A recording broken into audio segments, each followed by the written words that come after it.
महापुरुषों प्यार से कहिए धन निरंकार जी। सतगुरु माता सुदीक्षा सविंदर हरदेव जी महाराज की जय। महापुरुषों सतगुरु के आशीर्वाद और आप सभी संत महापुरुषों की कृपा से दास एक बार पुनः आप सभी संत महापुरुषों के श्री चरणों में उपस्थित है, इसी याचना कामना प्रार्थना के साथ कि आप सभी इस रमे हुए राम, इस पार ब्रह्म परमात्मा, इस अकाल पुरुष को अंग संग जान करके मान करके इसकी भक्ति में तल्लीन होंगे और आप सब दास और दास के परिवार के ऊपर भी अपनी कृपा दृष्टि दया दृष्टि बनाए रखें। इतना आशीर्वाद दें जिससे हम भी सतगुरु के बताए हुए आदेशों और उपदेशों पर निरंतर चल सकें। नहीं तो दास की तो अपनी अवस्था कितनी अजीब है, या यूं कहें कि मैं भी कितना अजीब हूँ। बिजी हूँ तो सत्संग भूल जाता हूँ, बुराई करूँ तो अंजाम भूल जाता हूँ, खाता हूँ तो शुक्र करना भूल जाता हूँ, गुस्से में तो बर्दाश्त भूल जाता हूँ, सफ़र पर जाऊँ तो बर्दाश्त भूल जाता हूँ। क्या शान है पर मेरे सतगुरु और आप सभी संत महापुरुषों की कि फिर भी नवाजते हैं हमें और वह नहीं भूलते, भले ही मैं अपनी औकात भूल जाता हूँ, औकात भूल जाता हूँ। तो यही याचना कामना आप सभी संत महापुरुषों के श्री चरणों में कि इतनी दया दृष्टि, इतनी शक्ति और सामर्थ्य दास के ऊपर भी बनाए रखें, दास के परिवार के ऊपर भी बनाए रखें कि अपनी औकात और गुरु की सौगात कभी न भूलें। आज एक बार पुनः गुरु वचनामृत नामक पुस्तक से युग दृष्टा सतगुरु बाबा हरदेव सिंह जी महाराज के पवित्र पावन अनमोल प्रवचन लेकर के दासी आप सभी के समक्ष उपस्थित है। और आज हुजूर ने बताया कि भक्ति के बारे में, सहज भक्ति कैसे की जा सकती है और भक्ति के कुछ मापदंड हैं, कुछ पैमाने हैं, कुछ शर्तें हैं। इन सभी शर्तों को, सभी चीज़ों को सहजता में कैसे निरोल भक्ति हो, इसी पर हुजूर के ये दिव्य पावन प्रवचन हैं। हम सभी सतगुरु माता सुदीक्षा सविंदर हरदेव जी महाराज के श्री चरणों में अरदास करते हैं और प्रार्थना करते हैं कि हे माँ, हे जगत जननी, हे संसार की आधारभूता, हे तीनों लोक की मालिक, दया करो, कृपा करो, हम सब आपके बताए हुए आदेशों और उपदेशों को अपने जीवन में अमली जामा पहना पाएं, जिससे हमारा लोक सुखी और परलोक सुहेला हो जाए। गुरु वचनामृत नामक पुस्तक से ये युग दृष्टा सतगुरु बाबा हरदेव सिंह जी महाराज के दिव्य पावन प्रवचन। हुजूर ने फरमाया, सात संगत जी धैर्य निरंकार, साध संगत संत महात्मा सारे संसार में भक्ति भरा नजारा देखना चाहते हैं। ये चाहते हैं कि हमारा उठना बैठना, हमारा हर कार्य ही भक्ति बन जाए। यह भक्ति भगवंत के बगैर संभव नहीं हो सकती। जिसकी भक्ति करनी है उसके साथ नाता जोड़ना अनिवार्य है। जब भक्त का नाता भगवंत से, इस प्रभु से जुड़ जाता है तो इसके सभी भेदभाव, सभी भ्रम मिट जाते हैं। फिर इसकी सहज भक्ति हो जाती है, यह सही मायनों में भक्त बन जाता है। हमने भक्तों की कुछ अलग ही पहचान बना रखी है। हमने कर्म कांडों को ही भक्ति मान लिया है। संत बुल्ले शाह जी के वचन हैं कि कर्म सरह दे धर्म बतावन, संगल पावन पैरी। भाव सरह के कर्म जो कर्म कांड के अंतर्गत आते हैं, आज उन्हीं को धर्म बताया जा रहा है। किसी विशेष पहरावे को, शरीर की बनावट किसी विशेष प्रकार से बनाने को ही भक्ति माना जा रहा है। ऐसी बनावट वालों को ही धर्मी माना जा रहा है। ये कर्म कांड कभी वास्तविक धर्म नहीं हो सकते। जब हम पार ब्रह्म परमात्मा के साथ नाता जोड़ लेते हैं, इसे जानकर सारी मानव जाति से प्यार करते हैं, इसका निवास घट घट में देखते हैं, तभी हम भक्तों की श्रेणी में आ सकते हैं और यथार्थ भक्ति कर सकते हैं। यदि सभी इस प्रकार से सही भक्त बन जाएं, तो जिस राम राज्य का, जिस जन्नत का हम जिक्र करते हैं, वह सहज ही स्थापित हो सकता है। लेकिन अगर इस सत्य से, प्रभु परमात्मा से हमारा नाता नहीं जुड़ता, तो हमारी सोच, हमारे भाव, हमारी दृष्टि ऐसी बनी रहेगी जो हमें बाकी इंसानों से दूर ले जाती है।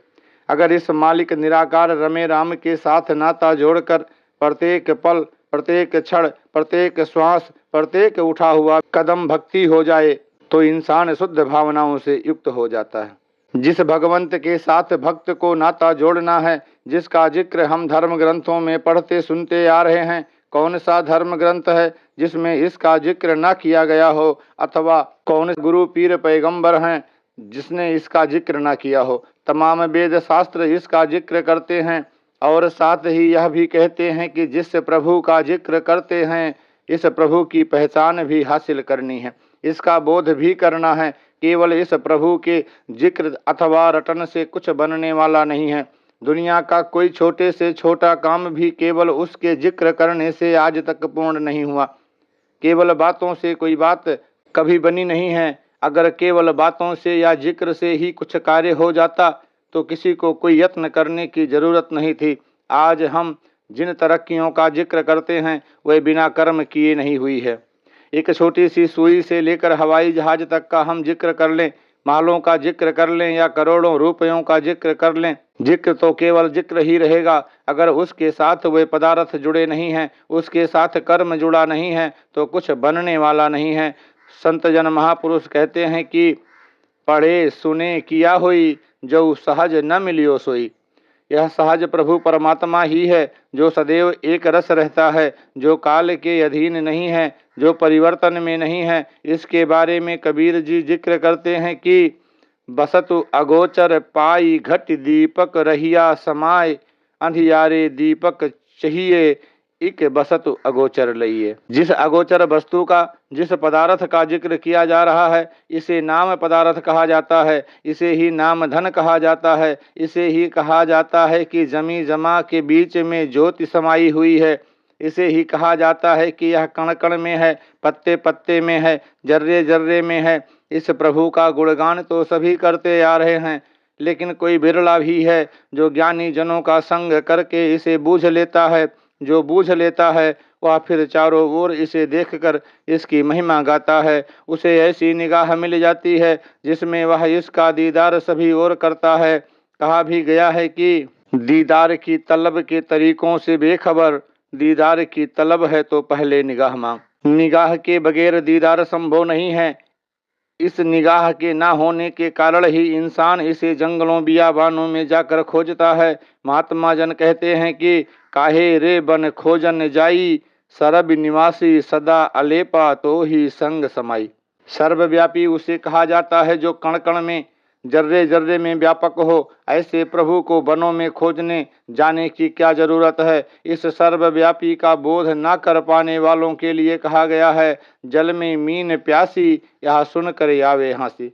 स्पष्ट शब्दों में कहा है कि इंसान की हालत ऐसी है जैसे मछली जल में ही रहती है और कहे कि मैं जल से वंचित हूँ। ऐसा अचंभा देखकर मुझे सिर्फ हैरानी ही होती है, हंसी भी आती है। महापुरुषों ने कहा है कि गुपुत प्रगट तू सभनी थाई, परम सादी मिल सोझी पाई। भाव गुप्त और प्रगट यह स्वयं ही है, लेकिन छुपते नहीं हो, सामने आते नहीं हो तुम। जलवा दिखा के जलवा दिखाते नहीं हो तुम। और हर हर दे बिच सूरत हर दी, किते जाहिर किते छुपेंदिए। परंतु जो सतगुरु से नजर प्राप्त कर लेते हैं उनसे कोई छुपाव नहीं रह जाता, उनके लिए यह जाहिर हो जाता है। वास्तव में इंसान की आंखों के आगे अज्ञानता का पर्दा आया होता है, जिस कारण यह परमात्मा को दूर मान बैठता है, किसी विशेष दिशा में मान बैठता है। कहने का भाव उसे सीमित कर बैठता है। लेकिन परमात्मा के लिए तो कहा जाता है कि खुदा वो हरगिज खुदा नहीं है, जो इधर तो है पर उधर नहीं है। एक तरफ तो इसे हम सर्वव्यापी कह रहे हैं और दूसरी ओर किन्हीं विशेष दिशाओं में सीमित मानकर चल रहे हैं, जंगलों में मानकर चल रहे हैं। कितनी हैरानी की बात है। महापुरुषों ने कहा है कि जे रब मिलदा जंगल बेले, मिलदा गौआ बछियां नू, जे रब मिलदा नहातियां धोतियां, मिलदा डंडुआ मछियां नू। साध संगत कई बार कोई चीज सामने होती है लेकिन उसका इल्म जानकारी हमें नहीं होता। जैसे हम किसी वर्कशॉप में चले जाएं तो वहाँ अनेकों औजार पड़े होते हैं। अब मैकेनिक हमें कहे कि मुझे फला नंबर की चाबी पकड़ा दो, तो अगर हम उसे नहीं जानते तो हम कभी प्लास उठा लेंगे तो कभी कोई और चीज़ उठा लेंगे। अब क्या हमें दिख नहीं रहा है, वह सब कुछ वहाँ पड़ा दिख रहा है, साफ साफ दिख रहा है। लेकिन हमें उस चाबी का ज्ञान नहीं है। जिसे चाबी की जानकारी हो उसे कोई देर नहीं लगेगी, वह उठा कर दे देगा। इसी प्रकार मेडिकल फील्ड या इंजीनियरिंग फील्ड में देख लें, कोई छोटी से छोटी चीज़ भी जिसकी हमें जानकारी ना हो हमारे सामने पड़ी रहे, उसके लिए हम भटकते रहते हैं। इसी प्रकार हम रेलगाड़ी में सफ़र कर रहे हैं किसी दूसरी जगह जाने के लिए, जहाँ किसी दफ्तर में हमें किसी अफसर से मिलना है। मुझे उस अफसर की जानकारी नहीं है, केवल उसका नाम ही सुना है। अब वही अफसर उस गाड़ी में भले ही मेरे सामने वाली सीट पर बैठा सफ़र कर रहा हो, तो भी मेरी भटकन बनी रहेगी कि मुझे वहाँ पहुँचना है, फला अफसर को मिलना है। कहने का भाव प्रभु परमात्मा हमारे साथ है, लेकिन इसकी जानकारी न होने के कारण हमारी भटकन बनी हुई है। संत जन महापुरुष कहते हैं कि अगर इस भटकन को समाप्त करना है तो तुझे महापुरुषों का संग करना है, ज्ञानी जनों का संग करना है। इसीलिए कहा गया है कि हरि कृपा ते संत भेटिया, नानक मन प्रगासु। स्पष्ट लिखा है कि ज्ञान अंजन गुरु दिया। अगर और कोई साधन होता तो वहाँ यह लिख दिया जाता कि ज्ञान अंजन शास्त्र दिया, ज्ञान दिया, तीर्थ यात्रा दिया, ज्ञान अंजन फला कर्मकांड दिया। नहीं, वे स्पष्ट लिख रहे हैं कि ज्ञान अंजन गुरु दिया।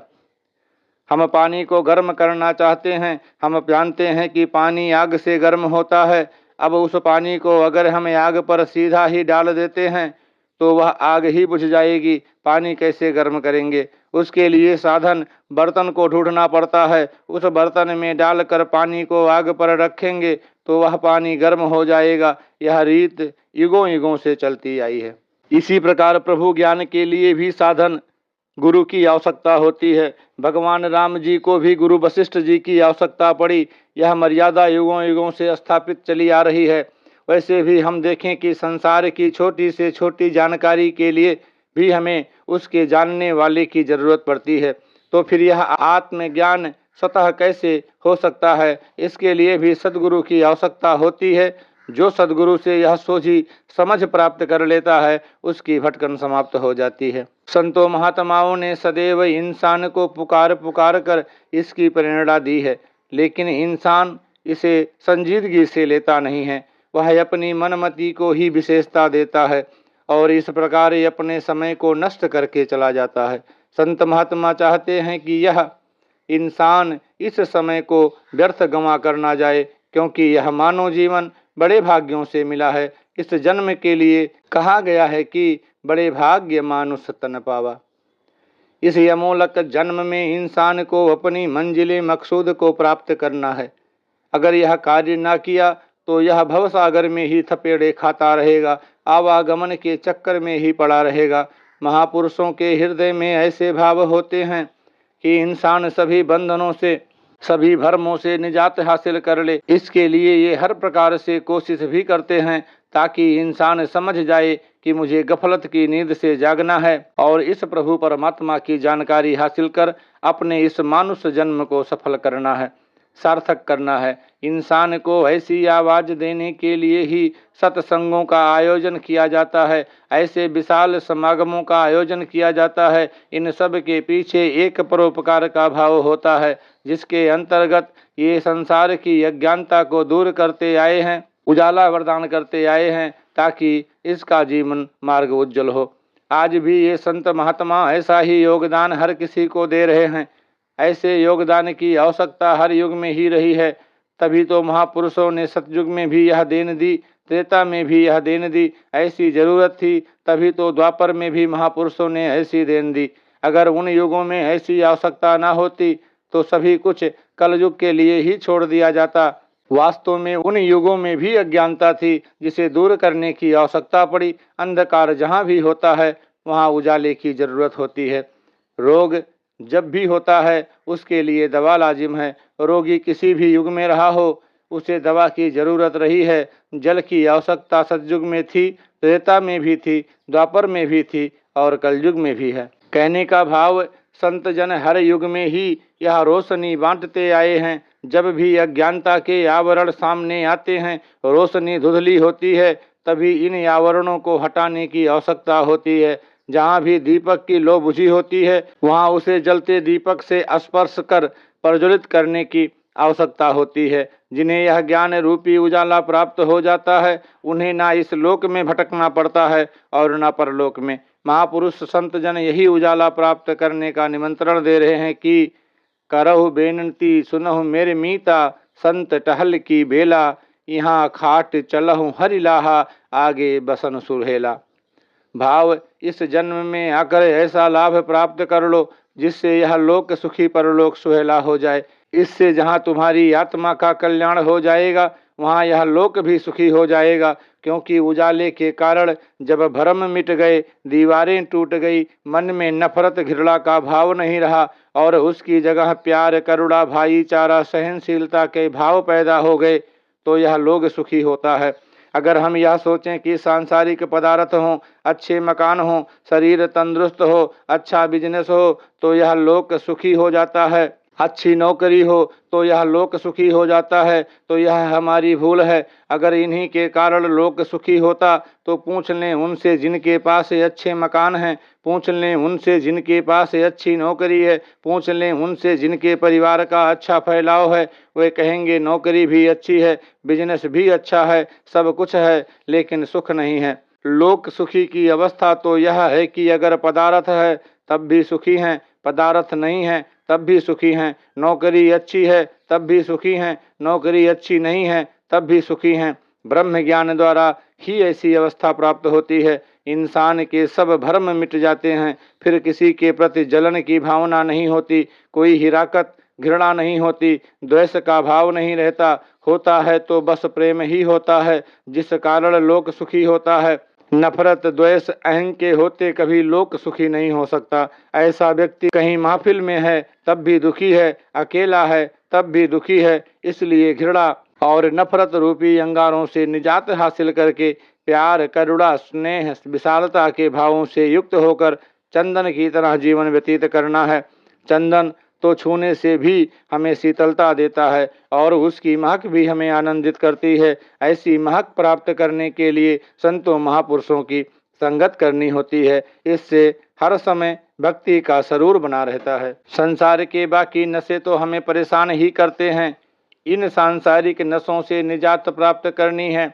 जैसे किसी को कोई नशा चढ़ा हो तो कहते हैं कि उसे वह पानी जिसमें चावल भिगोए जाते हैं पिला दिया जाए तो वह नशा काफ़ी कम हो जाता है। इसी प्रकार संतों महापुरुषों की संगति से जो दुनियावी नशे हमें चढ़े हुए हैं, ताकत के, पदवी के, उनसे निजात हासिल हो जाती है और हम सभी प्रकार से आनंदित व सुखी हो जाते हैं। यही महत्वपूर्ण संदेश आज संतों महापुरुषों भक्तों द्वारा दिया जा रहा है। इसकी महत्ता किसी समय में भी कम नहीं हुई है। जैसे दास ने पहले भी मिसाल दी थी सूरज की, कि सूरज की महत्ता कब नहीं थी, यह हमेशा से ही बनी रही है। इसी प्रकार संतों महापुरुषों के संदेश की महत्ता भी हर युग में रही है। कहीं हम यह सोच कर ना बैठे रहें कि इस कलयुग को तो सबसे नीचा दर्जा दिया गया है, इस युग में तो इस संदेश की महत्ता नहीं है अथवा यह बोध संभव नहीं है। जैसे सूरज की जरूरत हर युग में रही है और सूरज उपलब्ध भी हर युग में रहा है, इसी प्रकार इस आत्मा की यह जरूरत हमेशा रही है और इसका साधन भी हमेशा उपलब्ध रहा है। यह साधन है संत महात्मा। इसीलिए इंसान किसी पूर्ण संत की शरण में जाकर यह सोझी प्राप्त कर ले, इस ज्ञान लोक को प्रज्वलित कर ले। फिर देख यह अंधकार कैसे भागता है। कथाएं लिखने वाले सांकेतिक रूप में ही कथाएं लिखते हैं। कहते हैं कि अंधकार ने एक बार शिकायत की कि मैं भी अस्तित्व वाला हूँ, सूरज भी अस्तित्व वाला है, लेकिन वह मुझे टिकने नहीं देता। यह आता है तो मैं वहाँ रह नहीं पाता। जब सूर्य के पास पहुँची यह शिकायत तो वह कहने लगा कि आप किस की बात कर रहे हो, मैंने तो उसे कभी देखा ही नहीं। कहने का भाव संत जन महापुरुष कहते हैं कि तिमिरी गयो रवि देखते, सूरज को देखते ही अंधकार मिट जाता है और उजाला स्थापित हो जाता है। सूर्य में कभी अंधकार नहीं होता। धरती का जो हिस्सा उससे दूर हो जाता है वहाँ ही अंधकार होता है। जो हिस्सा धरती का सूर्य के सामने होता है वहाँ उजाला होता है, वह जगमगा रहा होता है। हम चाँद की तरफ भी देखते हैं, कभी उसे 14वीं का चाँद कहा जाता है, कभी ईद का चाँद कहा जाता है, कभी कहा जाता है कि आज चाँद पूरे निखार पर है। चाँद में कोई कमी बढ़ोतरी नहीं होती, जहाँ जहाँ रोशनी पड़ती है वह उज्जवल हो जाता है। सवेरा हम कहते हैं कि अब यहाँ सवेरा नहीं है, पर धरती के दूसरे हिस्से में, जिन्हें हम अमेरिका कनाडा कहते हैं, वहाँ इस समय दिन है, वहाँ सवेरा है, जबकि यहाँ रात्रि है। अब सूरज के सामने वह हिस्सा है, इसलिए वहाँ उजाला है। कहने का भाव, सूरज के लिए कोई अंधकार नहीं है, उजाला नहीं है। हाँ, धरती वालों के लिए अंधकार भी हो सकता है, उजाला भी हो सकता है। इसलिए कहा है कि सदैव उजाला प्राप्त करने के लिए इस प्रभु परमात्मा को जानकर अपना मुख हमेशा इसकी तरफ रखो, ताकि यह हमेशा उज्जवल रहे। इस प्रकार हम चारों तरफ यह उजाला फैलाते हुए, प्यार को बढ़ाते हुए, चैन और सुकून फैलाते जाएं तथा मनों में फैले हुए प्रदूषण को समाप्त करते जाएं। जब एक नदी को शुद्ध करने की बात हम करते हैं तो वह नदी एक समूह है कतरों का। अब नदी को शुद्ध करना है तो हम उसके कुछ कतरों को छोड़ नहीं सकते। नदी को स्वच्छ करने के लिए उसके हर कतरे को स्वच्छ करना होता है। संसार में चारों तरफ स्वच्छता आए, इसके लिए हर इकाई को स्वच्छ होना है। दातार कृपा करे कि यह भक्ति का भाव या शुद्धि का भाव सभी ओर फैले। सभी निराकार प्रभु से जुड़कर मानव परिवार का सुंदर रूप प्रस्तुत करें। सात संगत जी, दया निरंकार। सतगुरु बाबा हरदेव सिंह जी महाराज ने फरमाया, सात संगत जी, धैर्य निरंकार। साध संगत जितने भी महापुरुष इस संसार में आए, राम जी, कृष्ण जी, गुरु नानक देव जी से लेकर गुरु गोविंद सिंह जी महाराज तक, हर एक महापुरुष ने इंसान को जोड़ा ही है। इंसानों के बीच में कभी तफरके अंतर पैदा नहीं किए। आज हम उन महापुरुषों के गुणगान करते हैं।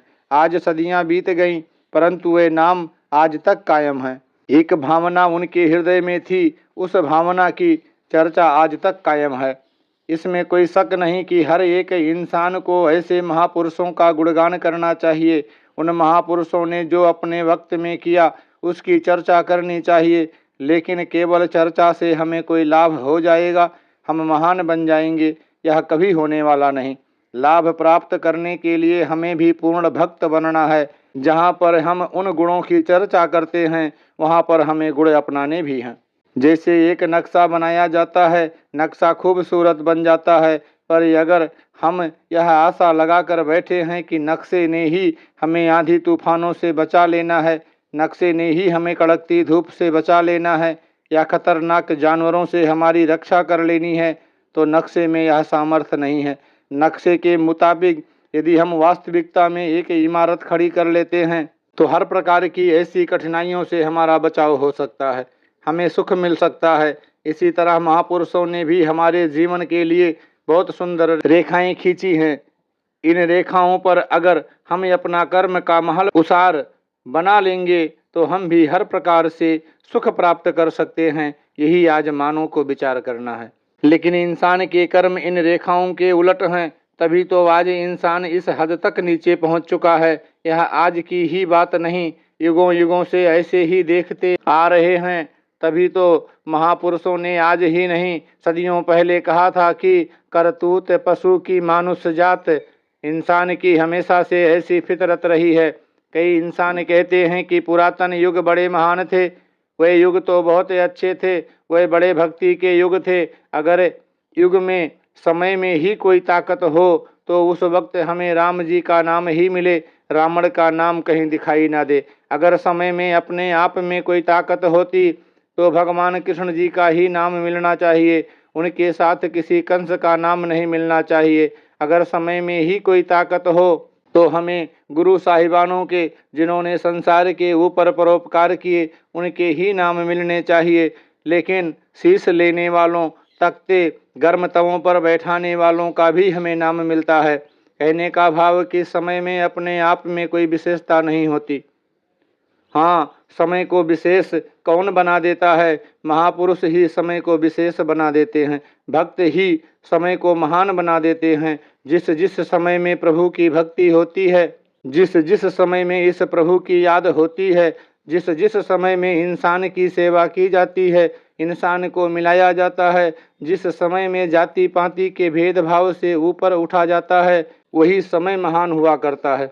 इसी तरह से भाषा की भी आज इंसान दीवारें खड़ी कर रहा है। इसमें भी महापुरुष उसी भाषा को ऊंचा मानते हैं जिस भाषा में प्रेम की बातें की जाए। कोई भी ऐसी भाषा महान नहीं होती जिसमें दूसरे के हृदय को दुखाया जाए, जिसमें गाली गलौज की जाए। भाषा भी वही महान है जो प्यार से कही गई है। साध संगत दातार से यही अरदास है कि दातार मेहर करे, कृपा करे कि जो मानो हैं वे वास्तविकता में मानो बने। पीछे ही दास को चंद दिनों के लिए दक्षिण भारत में जाने का अवसर मिला। वहाँ पर भी यह प्यार और नम्रता देखने को मिली। उसी दौरान एक अखबार में एक लेख लिखा हुआ मिला, उस पर नजर गई। उसमें एक बहुत ही अच्छी बात लिखी हुई थी कि आज सबसे ज़्यादा खूंखार इंसान ही है।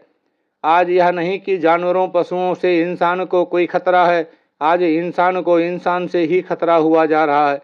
उसमें एक बहुत ही अच्छी टिप्पणी थी कि दुकानों को ताले लगाते हैं, बहुत बड़े 3-3, 4-4 ताले लगा देते हैं, बहुत उसमें सिक्योरिटी सुरक्षा के प्रबंध करते हैं। अगर सोचा जाए कि क्या दुकान को किसी बैल से खतरा है, किसी ऊँट से खतरा है? नहीं, खतरा किसी पशु से नहीं है, खतरा है तो इंसान से है। वे ताले भी इंसान के लिए ही लगाए जा रहे हैं, इंसान से बचने के लिए लगाए जा रहे हैं।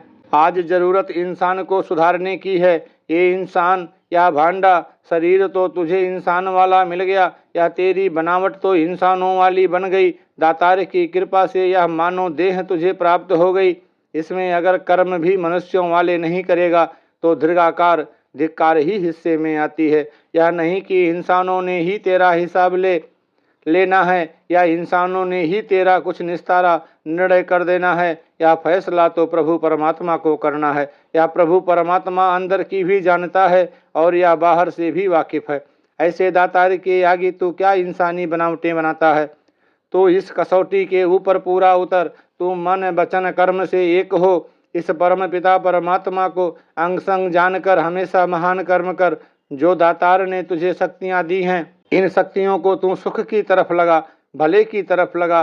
दातार की कृपा से हमें हाथ पांव प्राप्त हुए हैं और दातार की कृपा से सुंदर काया भी प्राप्त हो गई है, रसना जिह्वा भी प्राप्त हो गई है। यह दातार ने ही कृपा की है कि ये शक्तियां दे दी हैं। लेकिन इन्हीं शक्तियों से हम किसी को मारने काटने की तरफ लग जाएं, इनको किसी दूसरे के रास्ते में कांटे बिछाने की तरफ लगा दें, तो हम यह किसी और के साथ अन्याय नहीं कर रहे बल्कि अपने आप के साथ ही अन्याय कर रहे हैं, मानव के साथ ही अन्याय कर रहे हैं। यही दातार से अरदास है कि दातार ऐसी मेहर करे कि हम सब अपने आप को सुधारें।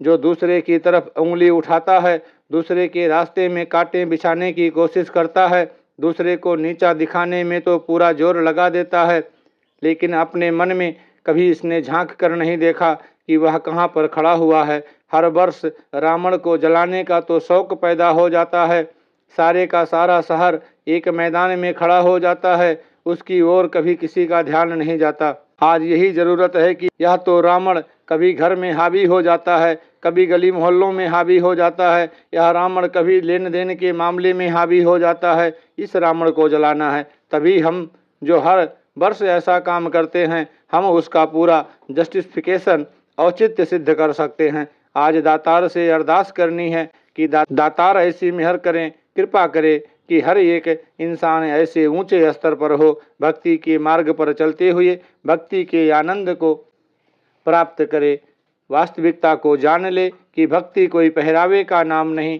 भक्ति कोई बनावट का नाम नहीं, भक्ति तो समर्पण का नाम है, भक्ति समदृष्टि का नाम है। आज यहाँ आगे का जो अवसर बना है, जिस शादी के कारण आज यहाँ आना हुआ और आप महापुरुषों के दर्शन भी हुए, वर और वधू जिन्होंने गृहस्थ के मार्ग पर कदम रखा है, वे हमेशा अपने फर्जों की अदायगी करते जाएं। जिस प्यार के कारण ये संबंध जुड़े हैं, यह प्यार हमेशा बढ़ता एवं फलता फूलता जाए।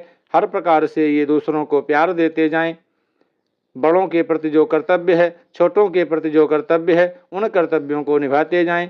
दास तो ऐसा ही मानता है कि जो अपने कर्तव्य निभा लेता है, अपनी जिम्मेदारी को निभा लेता है, उसको हर प्रकार के हक भी प्राप्त हो जाते हैं। दुनिया में, समाज में, घरों में आज हम कलेश इसलिए देखते हैं कि हम अपने हक को सामने रखते हैं, कर्तव्य को पीछे छोड़ देते हैं। अगर हम कर्तव्य को सामने रखें, अगर हमारा कर्तव्य अमल में आ गया तो दूसरा भी अपना कर्तव्य अवश्य पूरा करेगा। कर्तव्य कभी अड़चन नहीं बनता।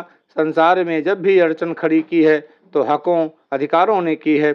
समाज में, देशों में, संसार में हर जगह पर जो भी हमें रुकावटें खड़ी मिलती हैं वह सब हक के कारण हैं। हक के लिए हर कोई लड़ता है। हकों ने तो हमेशा लड़वाना ही है, कर्तव्य ने हमेशा बचाना ही है।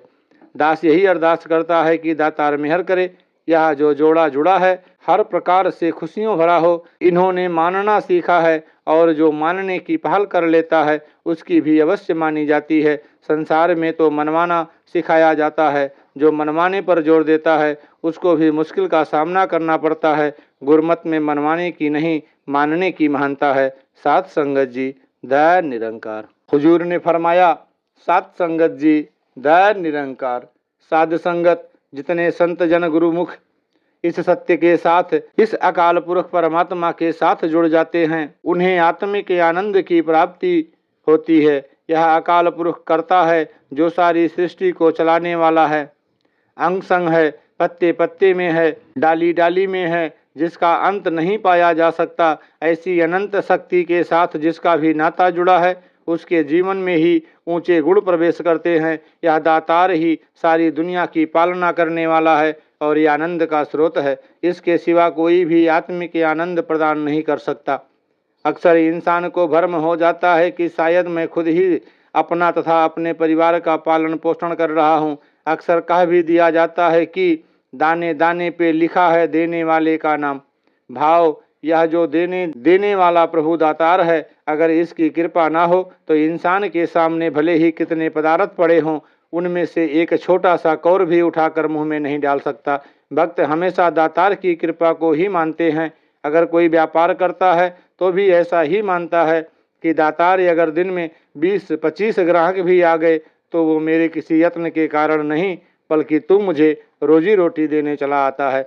भक्तों की दृष्टि हमेशा से ऐसी ही रही है, लेकिन संसार का इंसान अज्ञानता बस खुद करता बन बैठता है। वह सोचता है कि मैं ही करने वाला हूँ, सब कुछ मेरे तन की ताकत के कारण हो रहा है, मेरी अकल सयानब के कारण हो रहा है, या फिर मेरे धन के कारण हो रहा है। ये सभी भ्रम की बातें होती हैं। जैसे एक गाड़ी होती है, वह चल रही है किसी इंजन की शक्ति से, या फिर कोई घोड़ा या बैल उसको खींच रहा होता है। उस गाड़ी के पहिए पर एक मक्खी बैठी हो और जोर लगा रही हो और सोचे कि मेरी इस ताकत से ही यह इतनी बड़ी गाड़ी चल रही है, तो यह उसका भ्रम ही है। वह नहीं जानती कि उसकी ताकत से तो यह पहिया हिल भी नहीं सकता।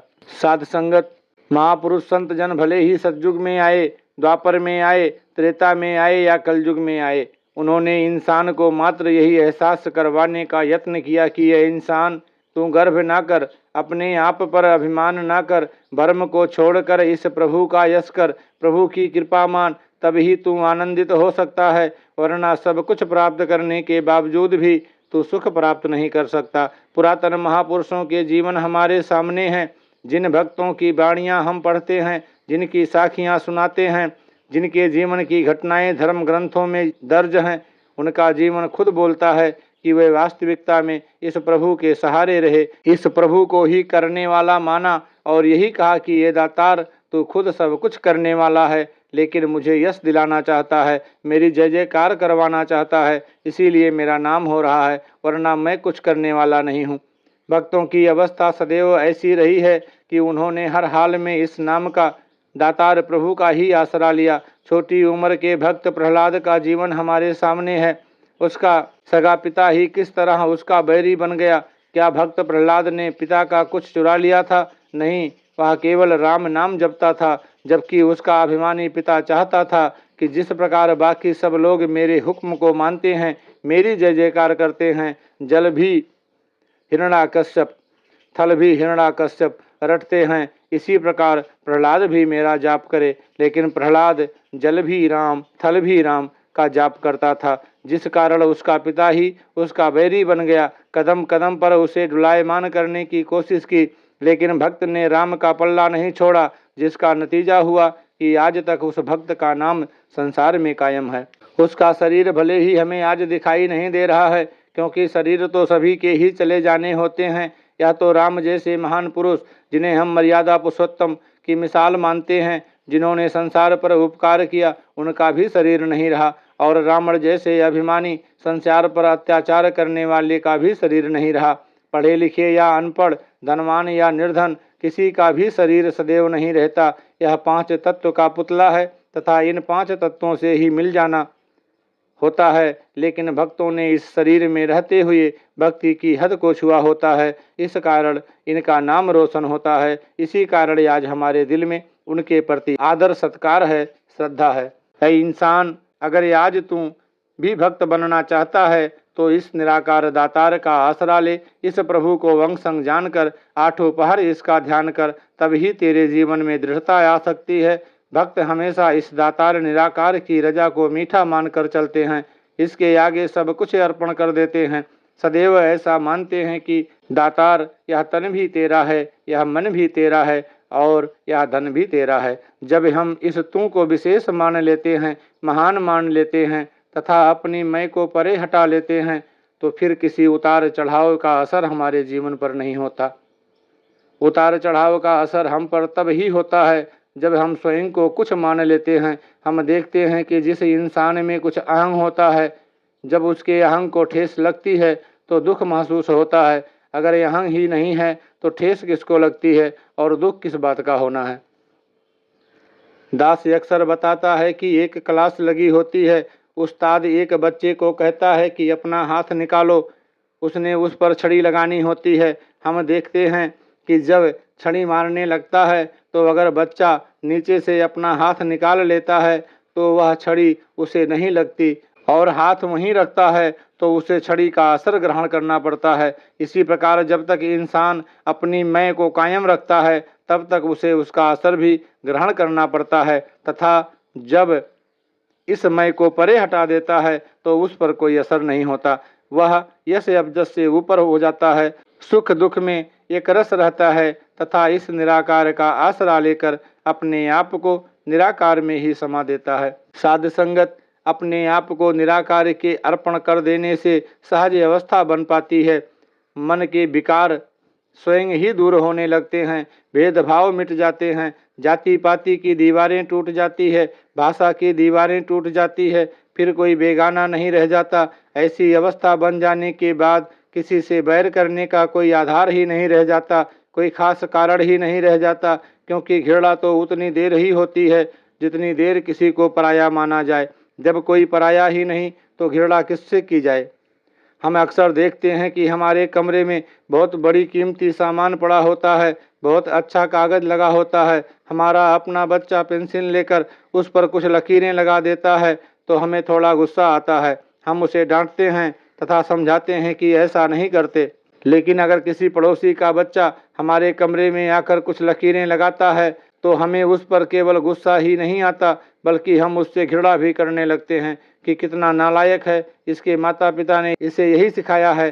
कहने का भाव, जितनी देर परायेपन की भावना है, बेगानेपन की भावना है, उतनी देर घृणा का जन्म लेना स्वाभाविक ही है। लेकिन जब परायेपन की भावना समाप्त हो जाती है तो वहाँ पर कोई गैर या घृणा की भावना नहीं रहती।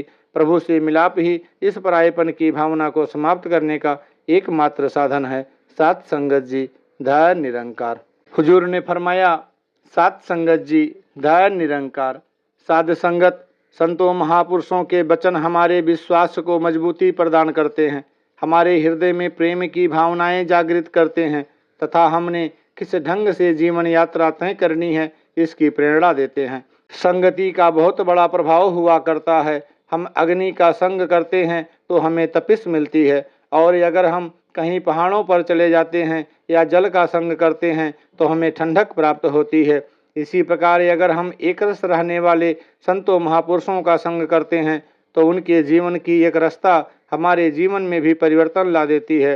मन वचन और कर्म की एक रस्ता को विशेषता दी गई है कि मन की भावना, रसना से कही बात तथा उसके ऊपर अमल, इन तीनों में जब समानता देखी जाती है तो वैसे गुरसिखों के लिए गुरु की यह आवाज़ आती है कि मेरी खलों मोजरे गुरसिख हणांदे। भाव, ऐसे गुरसिखों को अपनी खाल चमड़ी के जूते बनाकर भी मैं पेश कर दूं तो वह भी कम है। निरंतर गुरुमुखों महापुरुषों की ऐसी भावना, ऐसा जीवन युगों युगों से रहा है।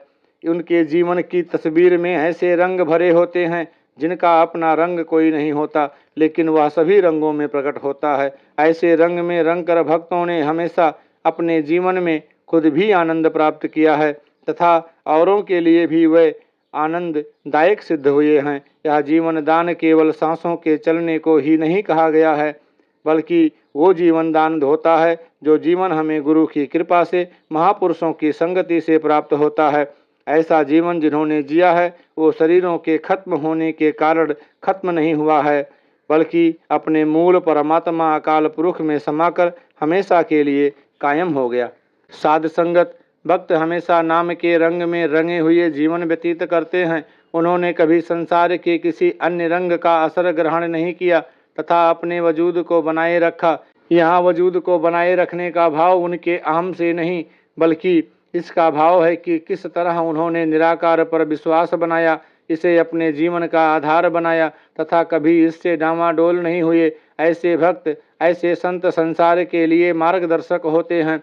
हो सकता है अपनी बात को लफ्जों के जरिए वे सही ढंग से समझा भी ना पाते हों, लेकिन जिस रंग में वे रंगे होते हैं, जो उनका विश्वास होता है, उससे वे संसार पर अपना असर रखते हैं। बोल तो संसार में बहुत ऊंचे ऊंचे बोले जा रहे हैं। बोलों से इंसान का एक पहलू उजागर होता है कि यह बहुत अच्छा बकता है, लेकिन जब बोली गई उन भावनाओं को जीवन में ढाल लिया जाता है तब ही उसकी जय जयकार होती है। गुरसिखी की, गुरमुक्ता की हमेशा यही परिभाषा रही है। युगों के बदलने से यह परिभाषा कभी नहीं बदली। संसार में कई बार अपनी लालसाओं की पूर्ति के लिए अपने ढंग की परिभाषाएं दे दी जाती हैं। जो इंसान को अपने मुताबिक लगती है उसी तरह उस चीज की परिभाषा दे दी जाती है। लेकिन महापुरुषों ने युगों पहले जिन चीज़ों को महानता दी, जिन गुणों की कीमत डाली, आज भी उन्हीं गुणों की चर्चा की जा रही है। उन्हीं उत्तम गुणों के द्वारा ही आज भी श्रृंगार किया जा रहा है। अगर भक्त इन गुणों से वंचित हो जाता है तो वह शोभा, संतोष और शांति वाली जो अवस्था है उससे वंचित रह जाया करता है। दातार कृपा करे कि संत महापुरुष भक्त इस बात से ऊपर उठकर जीवन व्यतीत करें ताकि मन होर मुख होर वाली बात ना हो। अगर मुंह से सत्कार करने वाले वचन कहे जाएं तो हृदय में भी सत्कार हो। अगर गुरुमुखों के चरणों पर झुका जा रहा है तो वह भी पूरी भावना से झुका जाए। जो नम्रता दर्शाई जा रही है वह जीवन में भी ढल जाए। मिठास सही मायनों में जीवन में ढल जाए। यह मिठास और नम्रता का ही प्रताप होता है जिससे संत महापुरुष समझाते हैं कि दाने बीजे क्षण भक्ति 100 गोते खान देने। भक्ति को हम भी कहीं उस तरह एक कर्मकांड ही ना बना लें जिस तरह संसार में होता है, बल्कि सही मायनों में अपनी हस्ती को मिटाकर, अपनी मैं को मिटाकर जो एक दूसरे का सत्कार करते हैं वे ही वास्तव में पूजा के योग्य बन जाते हैं। वे ही हर प्रकार का सुख व आनंद प्राप्त करते हैं। जिस प्रकार पाइप में कोई कचरा या कंकड़ फंस जाने से हमें पानी उपलब्ध नहीं हो पाता, हमें अपने अहंकार, अपनी प्रतिष्ठा की बात करते हैं, मैं मेरी में पड़े रहते हैं, तो हम इसका वास्तविक आनंद प्राप्त नहीं कर पाते। दातार कृपा करे कि सभी भक्त इस हीरे हरि की संभाल करें, इस महक को, शीतलता को अपनाए रखें, कभी इसे अपने दिलो दिमाग से न बाहर निकलने दें। हर समय वह दिल दिमाग पर छाई रहे। गुरु ने जिसके साथ जोड़ा है उसकी याद हमेशा मन में बनी रहे। गुरु ने हमें ज्ञान नेत्र प्रदान किए हैं, हमें इनका ही प्रयोग करना है, क्योंकि गुरुमुख गुरु दी अख नल बेखे, गुरु दे कन नाल सुनदाये। गुरुमुख महापुरुष जब भी देखा या सुना करते हैं तो वे दूसरों को नीचा दिखाने की बजाय हमेशा स्वयं को अदना मानते हैं। हमेशा यही मानते हैं कि मेरे में अवगुण है। ऐसे गुरसिखों पर ही गुरु की कृपा होती है। कई बार ऐसा भी सामने आता है कि एक भक्त दूसरे के साथ कहीं कठोरता से पेश आया, कहीं एक के साथ दगा हुई, छल हुआ, उसका कुछ हक दबाया गया। वे दोनों महापुरुष ही नमस्कार करने आए तो जिसको कुछ ठेस लगी थी वह सोचने लगा कि यह जानते हुए भी इसने मेरे साथ ऐसा किया है, फिर भी इसके सिर पर हाथ रखा गया है। वास्तव में उस समय वह इस बात को समझ नहीं पाया। जब उसने अपना शिकवा, अपनी भ्रांति सामने रखी तो उसे आगे से यही जवाब मिला कि आपको ठेस लगी थी, आपके सिर पर इस भावना से हाथ रखा गया कि दातार आपको सहनशीलता दें, आपके हृदय को विशाल करें, आपके हृदय को मजबूती प्रदान करें कि यह जो माया का कुछ रूप सामने आया है इसके कारण कहीं आप सच से दूर ना हो जाएं, और जिसने आपके साथ ही ऐसा किया उसके सिर पर हाथ रखने के पीछे यही भावना है कि दातार उसको सुमति प्रदान करें कि वह फिर किसी का दिल ना दुखाए। महापुरुषों के हृदय की विशालता होती है कि वह इसे इसी रूप में देखा करते हैं। संसार में जितने भी हमारे व्यवहारिक पहलू हैं, हम दृष्टि से जो भी देखते हैं उसमें कोई मार्जिन गुंजाइश नहीं छोड़ा करते। हम कोई घटना या कोई बातचीत देखकर उसे उसी सीमा में बांध दिया करते हैं, उसके दाएं बाएं थोड़ा सा मार्जिन छोड़ने को भी हम तैयार नहीं होते। कभी यह नहीं सोचते कि उसने जो किया है उसके पीछे कोई और कारण भी हो सकते हैं, कोई उसकी मजबूरी हो सकती है जिस कारण वह छोटी सी बात भी बहुत बड़ी बन जाया करती है, और हम शक सुबह में पढ़कर अपने आनंद को समाप्त कर लेते हैं, दूसरे के प्रति मन में मैल रखनी शुरू कर देते हैं। ऐसी भ्रांतियां ही हमारे मन को बेचैनी की तरफ ले जाती हैं।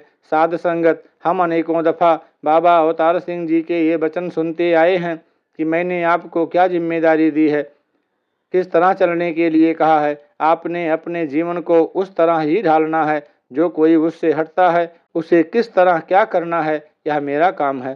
कहने का भाव यही है कि यहाँ इस मिशन में जो कोई भी आता है अपने आनंद के लिए ही आया है। इस अमोलक दात को प्राप्त करके वह अपने दिन रात को आनंद में व्यतीत करना चाहता है। यहाँ से जो संकेत दिए जाते हैं अगर वह उसी तरफ देखता है, उन्हीं कानों से सुनता है, फिर उसके मन में कभी मलिनता नहीं आएगी, वह आनंद बरकरार रहेगा। फिर वह यह नहीं कहेगा कि शुरू में जब आए थे तो बहुत आनंद मिला लेकिन अब पता नहीं क्या हो गया है। दरअसल उस वक्त एकाग्रता थी, उस वक्त बाकी सब चीजें एक तरफ रखने का जज्बा था, इसलिए आनंद बरकरार रहता था। अगर उस समय वाला भाव आज भी बना रहे तो वह आनंद भी बचा रहेगा। दातार कृपा करे कि यह सीखने की भावना, दूसरे की कद्र करने की भावना हमेशा बनी रहे। स्वयं को दास बनाकर नम्रता के साथ मन वचन कर्म से अंदर बाहर से एक होकर हर कोई इस जीवन की यात्रा को तय करता चला जाए।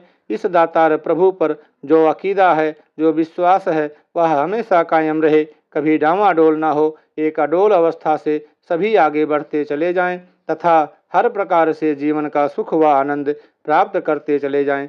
दातार के चरणों में यही अरदास है कि हर महापुरुष भक्त ऐसी शीतलता, ऐसी महक को प्राप्त किए रखे, यही शीतलता बांटते जाएं।